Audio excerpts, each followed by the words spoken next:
The First Sino-Japanese War, Part 4. The War. While the Ching Empire was fighting the Japanese, it was fighting the Dungan Revolt in northwestern China, which cost thousands of lives. Two generals were at first ordered to bring their troops to fight the Japanese, but were, after a while, sent to suppress the Dungan Revolt instead. Here is how the war with the Japanese begins. On June 1st, 1894, the Donghak rebel army moved towards Seoul. The Korean government requested help from the Chinese to suppress the revolt. On June 6, 1894, 2,465 Chinese soldiers were sent to Korea to fight the Donghak army. Japan said that it was not notified and that it was a violation of the Convention of Tientsin. China said that it did notify Japan. On June 8, 1894, the first of 4,000 Japanese soldiers and 500 Marines landed at Chimilpo, which is also known as Incheon. On June 8, 1894, the Donghak Rebellion ended. On June 13, 1894, Japanese General Otori is ordered to keep his soldiers in Korea.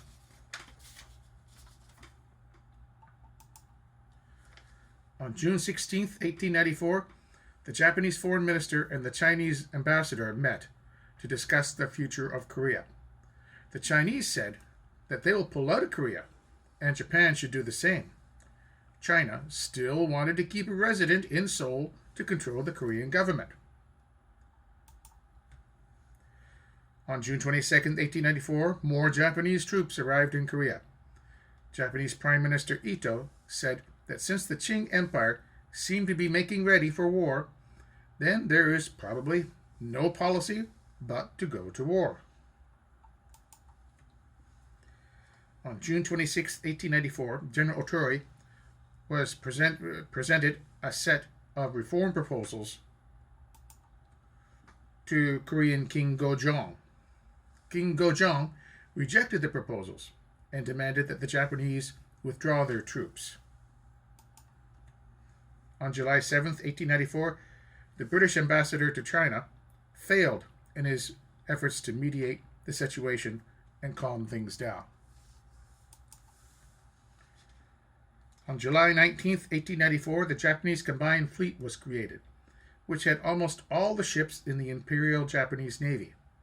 General Otori is told to do whatever is necessary to make the Korean government do the reforms that he was ordered to demand. On July 23, 1894, Japanese troops occupied Seoul. Then they captured King Gojong and established a new pro-Japanese government. This new government ended all Sino-Korean treaties and grants and granted the Imperial Japanese Army the right to expel the Qing Empire's Pyongyang army from Korea. On July 25, 1894, was the first battle of the war, the Battle of Pungdo. The plans for the beginning of the war. In July 1894, the Chinese forces in Korea were about 3,000 to 3,500, and they were outnumbered by the Japanese troops. They could only be supplied by sea through Asan Bay.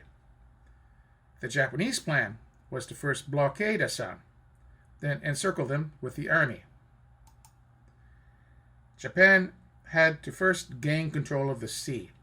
That would allow them to bring in more troops. The Army's 5th Division, from Hiroshima, would land at Incheon. Then fight and push the Chinese forces northwest, up the peninsula, and draw the Pyongyang fleet into the Yellow Sea to be defeated in battle. If the Chinese fleet was destroyed, Then the larger Japanese army would land between Shanhaiguan and Tientsin to defeat the Chinese army and end the war. If the battle was a draw and neither side commanded the sea, then they would just concentrate on Korea. If the Japanese Navy lost, then the main part of the Japanese army would go back to Japan to defend against invasion, and the 5th Division would have to just fight on and do a rearguard action.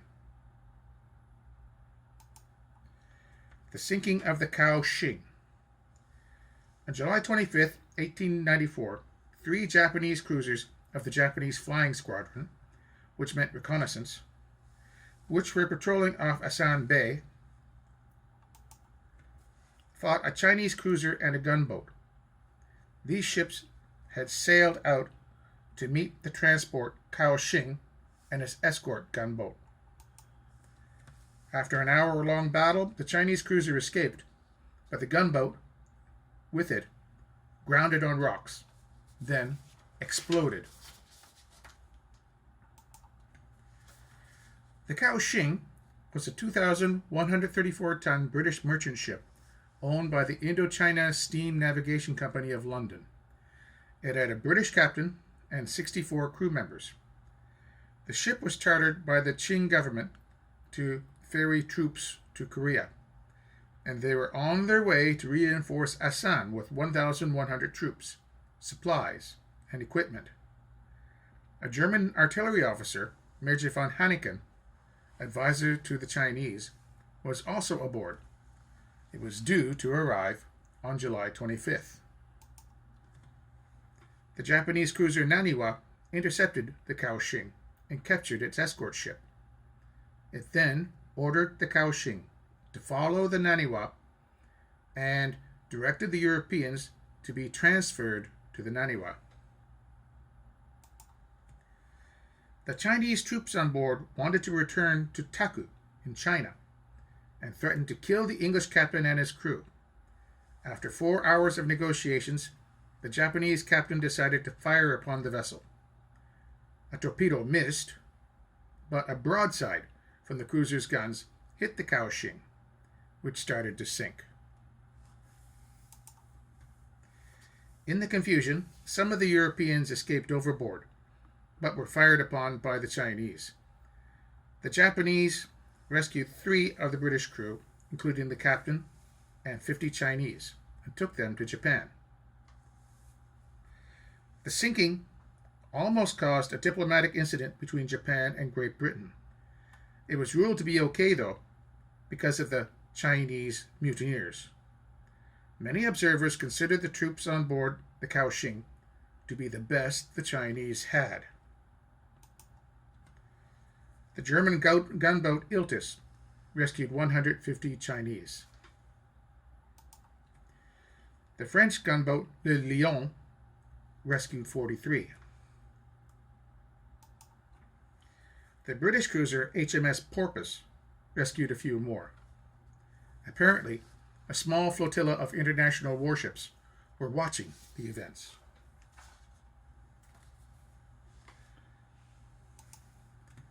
The Battle of Pyongyang. General Oshima led his brigade of 4,000 men from Seoul towards Asan on July 25th. He had orders to expel the Chinese on the same day as the Cow Shing's sinking. They were to meet at Shongguan Station, east of Asan. The Chinese forces there numbered about 3,800 men. They expected the Japanese attack and fortified their positions with trenches, earthworks that included 6 redoubts, which are small forts. They also flooded the nearby rice fields. They didn't get the reinforcements, though, since that ship was sunk. The Chinese force was divided into 2 positions, at Xiongwan with 3,000 troops and Cheonan with about 800 troops and the general. The few left were in Asan. They were preparing to attack Seoul themselves. On the morning and night from July 27th until July 28th, at about 7:30 a.m., the battle raged. It began with a diversionary attack by Japanese troops, followed by a main attack that outflanked the Chinese positions. When the Chinese saw that they were being outflanked, they fled their defensive positions and ran away towards Asan. The remaining Chinese gradually lost ground, then ran away towards Pyongyang. They abandoned much of their guns, ammunition, and all of their artillery. The Japanese took Asan on July 29th. This broke the threat to Seoul. The Chinese lost 500 killed and wounded, while the Japanese lost only 88 casualties. On August 1st, war was officially declared. Japan worded their declaration of war in a way that it showed that they were the good guys, trying to support the Koreans against Chinese interference. It was written in a way to gain international support and stated that the Chinese broke the international laws and the Treaty of Tientsin. They declared Korea as an independent state, and they needed to be free from China. They claimed that China was talking for peace, but preparing for war. It was addressed to the family of nations, which was an appeal for international support. The Chinese worded their declaration of war as if they were superior to both the Japanese and Koreans, and used derogatory words for the Japanese. They claimed that Korea was their territory for about 200 years, and that they were just helping their puppet state with their rebellions. They said that they sent Li Hongzhang and troops to Korea to help them with their efforts fighting rebels. They kept calling the Japanese Wojin, which means dwarf. They claimed that the Japanese were bullying the Korean king to change his government. They then claimed that the Japanese fired on their ships for no reason whatsoever. They also claimed that the Japanese refused to withdraw their troops. The Chinese claimed that they needed their troops in Korea to protect its merchants as well as the Korean people. The Chinese claimed that they were just being kind philanthropists coming to help. They then ordered their military in both Korea and Manchuria to fight the Japanese Wojin. The Chinese used the word Yi, meaning barbarian, to describe the Russian Empire, France, Great Britain, and the United States when dealing with them.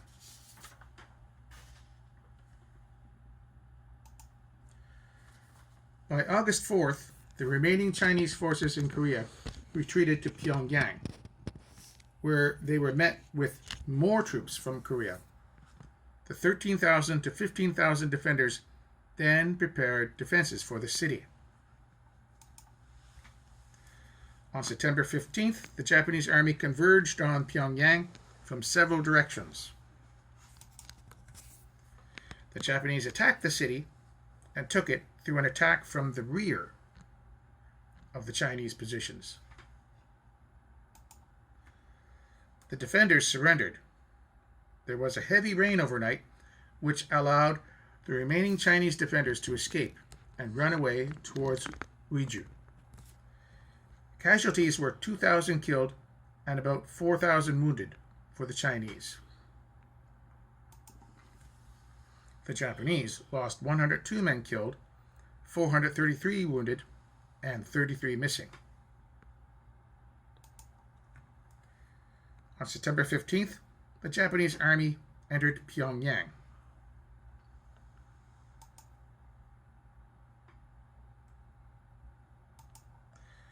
The King Muslim General Zhuo from Shandong was killed in action by Japanese artillery in the battle. A monument to him was constructed. The Battle of the Yalu River. In early September, Li Hongzhang decided to send reinforcements to Pyongyang before it fell. He sent the Beiyang fleet to escort transports to the mouth of the Taidong River. About 4,500 troops in Zili, here, were to be sent there. On September 12th, half of the troops were put on transports and headed to Dalian. There, they were joined by another 2,000 soldiers. Admiral Ding first wanted to send the transports under a light escort with only a few ships, while the main force of the Beiyang fleet would be ready to fight the Japanese combined fleet to keep them from intercepting the convoy. The appearance of the Japanese cruisers Yoshino and Naniwa near Weihaiwei messed up that plan. The Chinese made a mistake and thought they were the main Japanese fleet. Because of this mistake, the entire Beiyang fleet sailed for Weihaiwei on September 13th. They arrived near Shandong Peninsula the next day. The Chinese ships spent the entire day cruising the area, waiting for the Japanese. They didn't find them, of course, so Admiral Ding decided to have them return to Dalian. They got there on September 15th. As Japanese troops moved north to attack Pyongyang, Admiral Ito correctly guessed that the Chinese would try to reinforce their army in Korea by sea. On September 14th, the combined fleet steamed northwards to search the Korean and Chinese coasts to bring the Beiyang fleet to battle. When the Japanese army defeated the Chinese at Pyongyang and the remaining troops ran away to north of the Yalu River, all Chinese military presence was removed from Korea. Before the convoy of reinforcements could leave the port, Admiral Ding got a message telling him about the defeat. This made the reinforcement unnecessary. He assumed that the next line of defense would be at the Yalu River. So he decided to put the soldiers on his ships there. On September 16th, the convoy of 5 transport ships left Dalian under escort of the entire Beiyang fleet. When they got to the Yalu River, the troops were landed, which took until the next morning.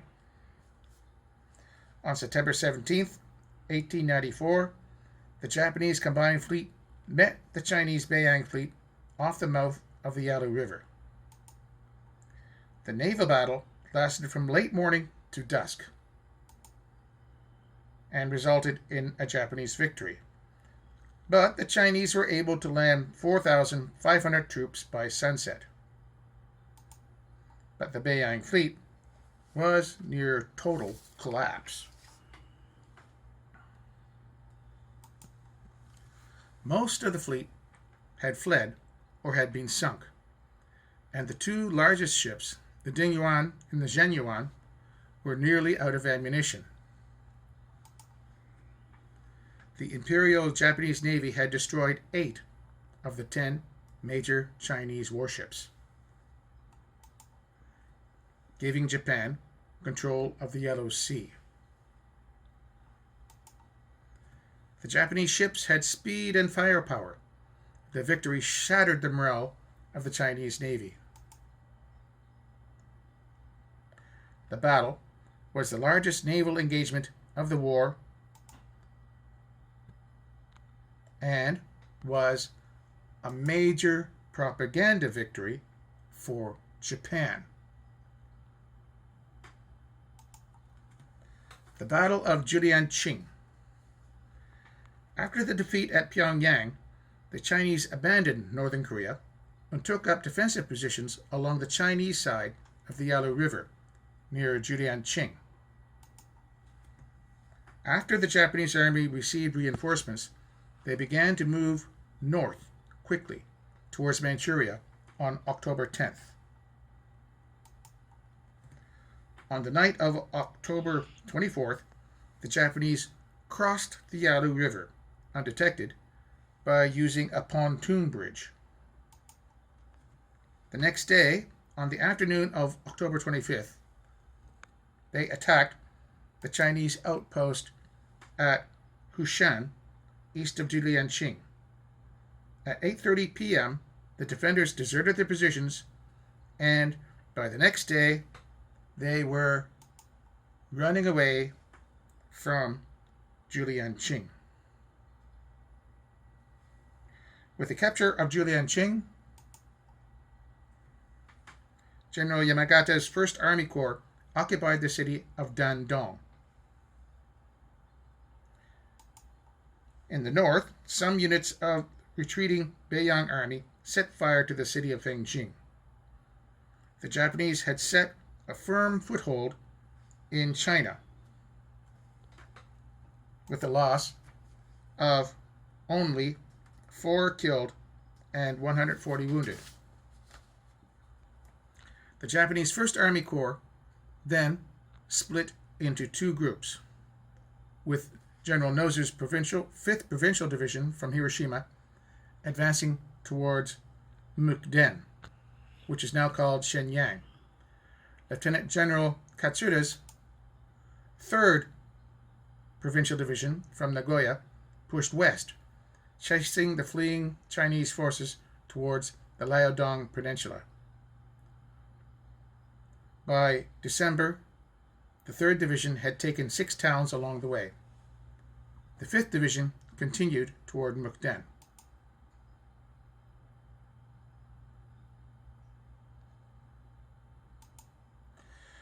The Japanese 2nd Army Corps under General Oyama, Iwao, landed on the south coast of the Liaodong Peninsula on October 24th and had captured Jinzhou and Dalian Bay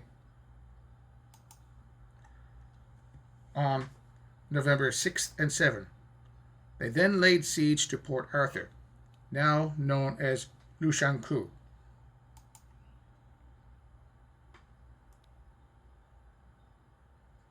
On November 21st, the Japanese had taken the city of Port Arthur. There was little resistance and only a few casualties. The Japanese soldiers found a display of mutilated remains of Japanese soldiers. The Japanese troops went mad for revenge.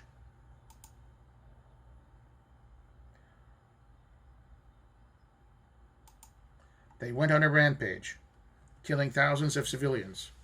This was known as the Port Arthur Massacre. Western countries did not want to believe that the Japanese would do this, and considered it to be just anti-Japanese propaganda. The Japanese government were surprised themselves and did not know what to say.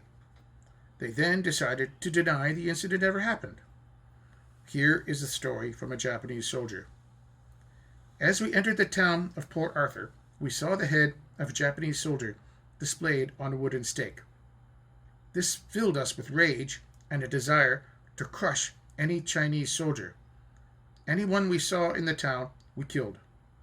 The streets were filled with corpses, so many they blocked our way. We killed people in their homes, by and large. There wasn't a single house without 3 to 6 dead.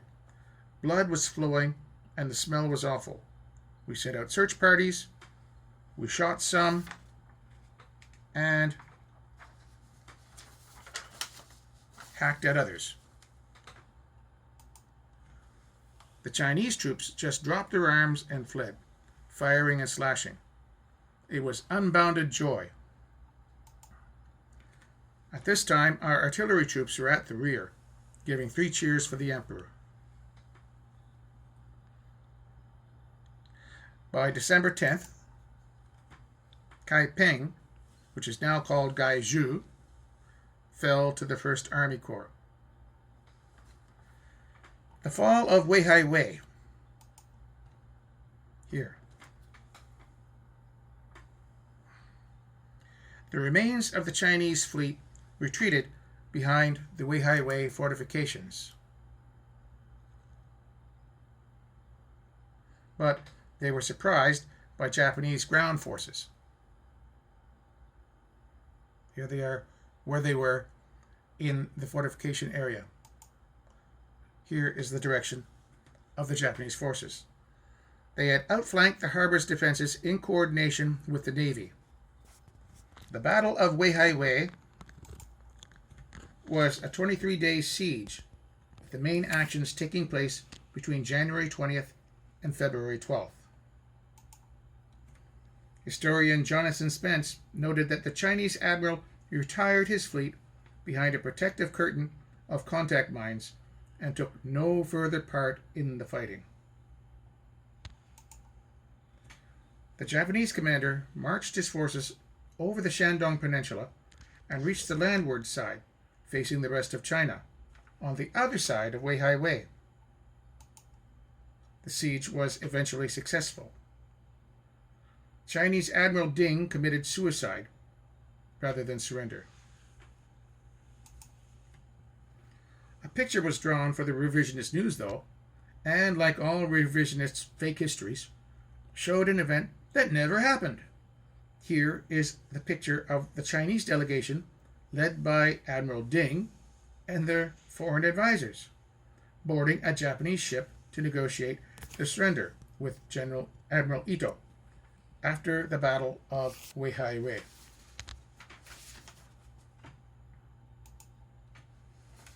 After the fall of Weihai Wei on February 12, 1895, and the harsh winter conditions getting a little less bad, Japanese troops pushed further into southern Manchuria and northern China. By March 1895, the Japanese had made small forts that controlled the sea approaches to Beijing. The last major battle was the Battle of Yingkou in Manchuria on March 5, 1895. The Japanese won that too. There would still be small skirmishes, though.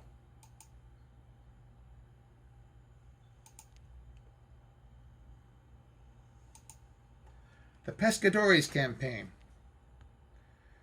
Before the peace negotiations were to begin in Shimonoseki, the Japanese were getting ready to capture Taiwan.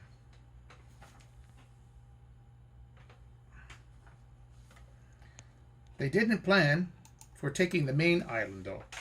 They wanted to take the Pescadores Islands on the west side of Taiwan, which would give them control of all trade and communications with China.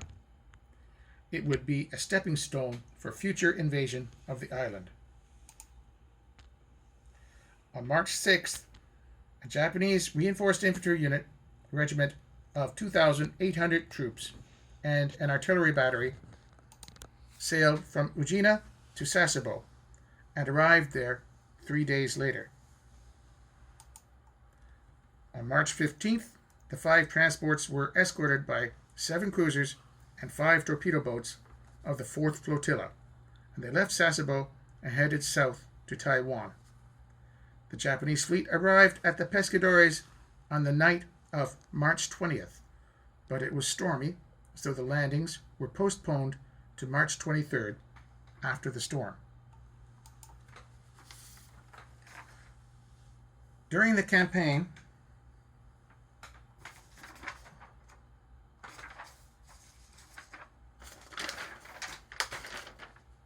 on the morning of March 23rd, the Japanese ships began the bombardment of the Chinese positions around the port of Lijiangzhou.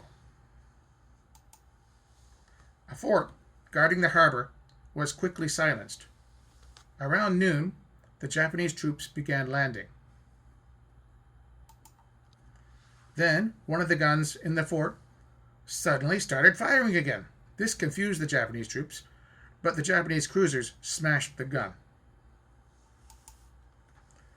By 2 p.m., Lijiangzhou was under Japanese control. The Japanese reinforced the captured positions, then went onward to the main town of Magong the next morning. They took Magong after only a little resistance and a short skirmish. The Chinese ran away from the positions again. They ran away to Ziyu Island. After the Japanese had taken the town, they were then fired on by Chinese artillery on Ziyu Island. The barrage went on until nightfall, since the Chinese destroyed all the guns at Magong before they ran away.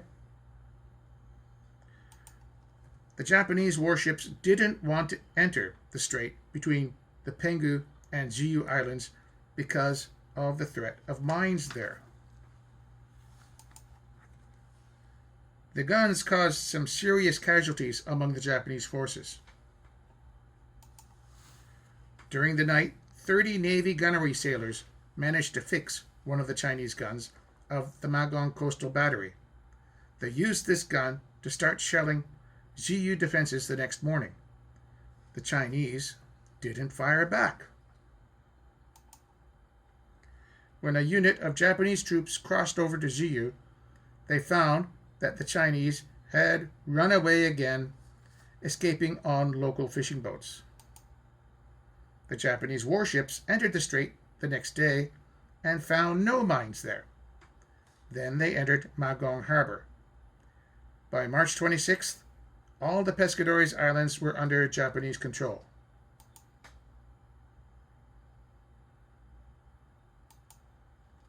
Rear Admiral Tanaka Tsunatsune was appointed governor. During the campaign, the Japanese lost 28 killed and wounded. The Chinese lost around 350 killed or wounded and about 1,000 taken prisoner. This operation prevented Chinese forces on Taiwan from being reinforced and allowed the Japanese to push for the cession of Taiwan in the peace negotiations.